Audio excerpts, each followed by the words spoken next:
¿Qué tal? Buenas tardes. El día de hoy vamos a hablar sobre fiebre en pediatría. Mi nombre es Aide Victoria Pérez Sánchez, soy médico residente de segundo año de la especialidad de pediatría y soy médico cirujano de pregrado de la Universidad Nacional Mayor de San Marcos. Tengo el gusto de estar desarrollando mi posgrado también por dicha universidad. A manera de introducción debemos entender que la fiebre es un motivo de consulta muy frecuente en urgencias, especialmente en los menores de 3 años, ¿no? Y puede llegar a representar hasta un 30% de las atenciones médicas en general. Recordar que cada niño puede llegar a tener entre 4 a 6 episodios de fiebre al año. Y en la mayoría de estas van a ser causadas por procesos virales, benignos y autolimitados. El objetivo de esta reunión es poder establecer la definición de la fiebre, eh, enseñar y aprender sobre las posibles causas, reconocer los signos de alarma para acudir por emergencia y cómo manejar la fiebre en casa. ¿Cómo medir la temperatura? Bueno, antes de que, si yo sospecho que mi niño tiene fiebre, lo primero que debo hacer es medir la temperatura. Aquí podemos ver diferentes tipos de termómetros que se pueden utilizar. Los más antiguos son los termómetros de mercurio, que actualmente ya no se encuentran disponibles, pero que ofrecían muy buena exactitud. Lo que sí era un poco más complicado era para poder evaluarlo porque requería de cierto adiestramiento, ¿no? Y los más conocidos, que son los termómetros que utilizamos ahora, son termómetros que se han hecho más comunes, sobre todo ahora en la pandemia, que podemos encontrar hasta los termómetros infrarrojos, ¿no? Que pueden medir a distancia y que estos lo que hacen es medir la temperatura a partir de los vasitos sanguíneos. Entonces, podemos medirla a nivel rectal, a nivel axilar, a nivel oral y pues directamente por la piel con los métodos infrarrojos, ¿no? De estos, el método más confiable, más fidedigno, más exacto es la temperatura rectal, sobre todo en lactantes. Sin embargo, las guías actuales lo que nos recomiendan es el empleo de las mediciones a nivel axilar y oral, ¿no? La ventaja de estos es que nos van a dar la temperatura ahí, directamente en número, más sencillo, imposible. Entonces, ¿qué es fiebre? Fiebre va a ser cuando el cuerpo alcanza una temperatura mayor a 38 grados, ¿no? Y recordar que una temperatura normal va a ser entre 36,5 y 37,5. Lo que esté por arriba de 37,5 y por debajo de 38, es decir, hasta 37,9, lo vamos a considerar febrícula. Es un estado subfebril, ¿no? En el cual puede ir camino hacia la fiebre, como puede que se quede ahí solamente un estado subfebril. De esto es lo más importante es que nosotros realicemos una adecuada cuantificación de la temperatura para poder reconocerla como fiebre o no. Recordemos que la medición de la fiebre la va a realizar un termómetro. No debe basarse solamente en lo que yo percibo como caliente, porque a veces eso puede estar sujeto a la temperatura que tiene mi piel como evaluador, ¿no? Lo ideal siempre es emplear un termómetro. La fiebre, o también llamada síndrome febril, no viene sola, viene acompañado de signos y síntomas que es importante que nosotros reconozcamos. En los signos vamos a tener la fase febril, es decir, esa cara típica de que está malito, de que está con fiebre, la carita va a estar roja, va a haber más eritema, va a estar caliente la piel, puede presentarse sudoración, escalofríos, aumento en la frecuencia cardíaca, que es lo que llamamos taquicardia, aumento en la frecuencia respiratoria, que es la taquipnia, y dentro de los síntomas, nuestros niños pueden referirnos que están con malestar general, dolor de cabeza, que es la cefalea, el dolor abdominal, inapetencia, ¿no? Van a estar con bajo apetito, sed, en general van a lucir decaídos. Eso es parte del síndrome febril, ¿no? Sigue.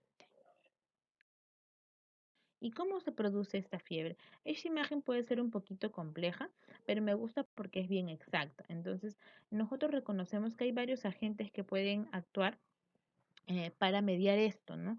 Y tenemos los agentes infecciosos más comunes que van a ser bacterias, virus, pueden ser también algunos otros agentes como son las vacunas, ¿no? O algunos procesos inflamatorios en el cuerpo. Lo que van a hacer es generar estímulos para la fiebre y como generan fiebre y temperatura se les llama pirógenos. Genos genera, ¿no? Forma y piro, fuego. Entonces de ahí viene esa palabra de los pirógenos, ¿no? Estos van a mediar ciertos componentes en el cuerpo que al llegar al cruzar la barrera hematoencefálica pueden llegar a causar una alteración a nivel del set point, que es lo que nosotros llamamos nuestro propio termostato. Han visto que a veces algunos equipos, ¿no?, cuentan con su propio termostato, y nosotros también tenemos nuestro termostato dentro de nuestro cuerpo, que va a hacer que se desequilibre. Producto de este desequilibrio, el cuerpo va a empezar a producir mayor calor, ¿no? Y para producir este calor, lo que va a hacer, ¿no? Primero retiene el calor, entonces va a hacer que el flujo sanguíneo esté solamente en cierta parte de mi cuerpo, ¿no? Y ese resto esté frío, por eso es que vamos a ver palidez, puede haber frialdad distal, ¿no? Manitos frías, piecitos fríos, ¿no? Pueden ocasionarse temblores porque va a producir calor a través de la generación de movimiento, ¿no? Posteriormente de que ha producido mucho calor, el cuerpo se da cuenta que tiene que disiparlo. Al disipar este calor, vamos a ver que puede empezar a eliminar sudor, vamos a hiperventilar, vamos a empezar a respirar más rápido con el fin de poder disipar este calor que está en exceso. Entonces, ahí lo más importante que rescatemos es que es un proceso natural que parte de nuestra reacción de nuestro organismo, parte de ello. Finalmente lo que el cuerpo va a querer es disipar el calor. Ya, las causas de la fiebre. De hecho, lo primero que se nos viene a la cabecita seguramente es infección, la palabra infección. Pero debo reconocer que la fiebre no es sinónimo de infección. De por sí, la mayoría de las veces son causas infecciosas, como vieron en la imagen anterior, que son la generación de los pirógenos, pero no solamente es la única. Pueden haber otro tipo de causas, ya sean deshidrataciones, golpes de calor o incluso hasta procesos neoplásicos, tumores, ¿no? Entonces es importante que esto ya sea estudiado por el pediatra. Pero es importante que reconozcan que no solamente fiebre va a ser causa de infección. ¿Ya? ¿Qué pasa si mi niño tiene fiebre? Bueno, si mi niño tiene fiebre, en primer lugar, no salir corriendo al primer episodio, guardar la calma, observar la actitud del niño, ¿no? Pero esta actitud tiene que ser observada sin fiebre para poder evaluarla como tal. Y así también ten en cuenta si inmediatamente van al médico, esto no va a favorecer la evaluación médica porque es mucho mejor evaluarlo a un niño que esté tranquilo, que esté sin fiebre, porque va a permitir el contacto de nosotros como personal de salud. También recordar que cuando el tiempo de enfermedad es muy cortito, hay mamitas que lo traen cuando tienen 1 hora, 2 horas de enfermedad. Entonces, cuando es tan corto, todavía la enfermedad no ha dado todas las manifestaciones como para que nosotros podamos apreciar con exactitud y determinar cuál es el foco, cuál es la causa. Entonces, ¿qué tengo que hacer si mi niño tiene fiebre? Si mi niño tiene fiebre, lo que primero que tengo que hacer es manejarlo en casa con hidratarlo, a tomar abundantes líquidos tibios, desabrigarlo. Recuerden que tengo que ayudarlo a disipar este calor. Considera el uso de alguna medicación, como esa medicación para la fiebre la llamamos antipiréticos.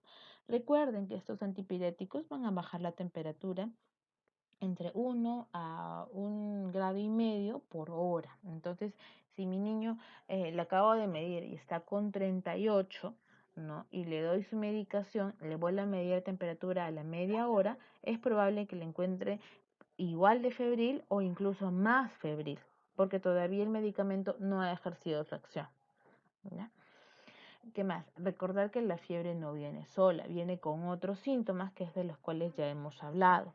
Entonces muchas mamitas vienen preocupadas por los escalofríos, preocupadas por la sudoración, ¿no? Pero es parte del propio cuadro de la fiebre. Entonces no podemos dar una medicación para la fiebre, otra para la cabeza, otra para la pancita, ¿no? Es parte de la fiebre. No dar antibióticos, eso también es muy importante, ¿no? Fiebre no es sinónimo de antibiótico, ¿ya? Entonces los antibióticos solo lo podemos dar si es que hay alguna indicación médica de por medio. El tratamiento en casa debe hacerse con medios físicos inicialmente, es decir, podemos utilizar agua tibia, baños de agua tibia, ¿no? Alrededor de unos 20-30 minutos. No utilizar agua fría, no hielos, porque eso no me va a ayudar, sino va a tener un efecto contrario. No utilizar el alcohol, perdón, no utilizar el alcohol, ni otros similares. En el tratamiento, lo más común que vamos a tener al alcance es el paracetamol o acetaminofén. La dosis a emplear es de 10 a 15 miligramos por kilo, ¿no? Y es fácilmente reconocible. Ahí pueden ver algunas presentaciones. En esta tablita van a ver algunas equivalencias de cómo darle en mililitros y cuánto por gotas. Es importante que demos una cantidad adecuada y que ésta sea medida con una jeringa o con un cuentagotas o con las cucharitas de dosificación o los vasitos que ya vienen. No utilizar la cuchara de la sopa, la cuchara del té o la tapita de los medicamentos porque esas no me van a permitir saber cuánto de medicamento le estoy dando. ¿Ya? Otra cosa que les recomiendo es si le van a dar alguna medicación, recordar leer la parte de abajo que me va a dar el nombre del medicamento y la concentración del mismo. ¿Cuándo ir al médico? Si mi niño tiene menos de un mes y tiene fiebre, siempre. Sí tiene que requerir evaluación médica, sí o sí. Si mi niño tiene de 0 a 3 meses, bajo la fiebre y lo llevo a consulta, pero sí tiene que ser evaluado. ¿Ya? Si mi niño tiene más de 3 meses, más de 3 años, lo puedo manejar en casa.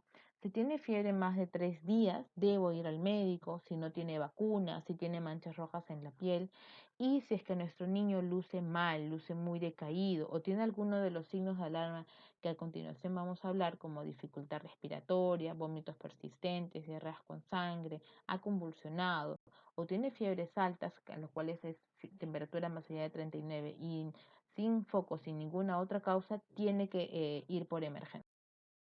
Bueno, como conclusiones, recuerden que la fiebre es una respuesta defensiva muy útil para nuestro organismo, que de por sí no es una urgencia médica, así que puedo tratarlo con paciencia y con calma, y que la mayoría de veces se debe a infecciones virales leves. Pueden presentarse convulsiones febriles, pero esto van determinados en un grupo de niños de 6 meses a 5 años de edad. La fiebre no es sinónimo de o algún cuadro infeccioso en exacto, ¿no? Los padres pueden administrarle medicamentos con tranquilidad. Siempre la medición debe ser indicada o por las equivalencias que antes le hemos dado por indicación. Gracias por su atención.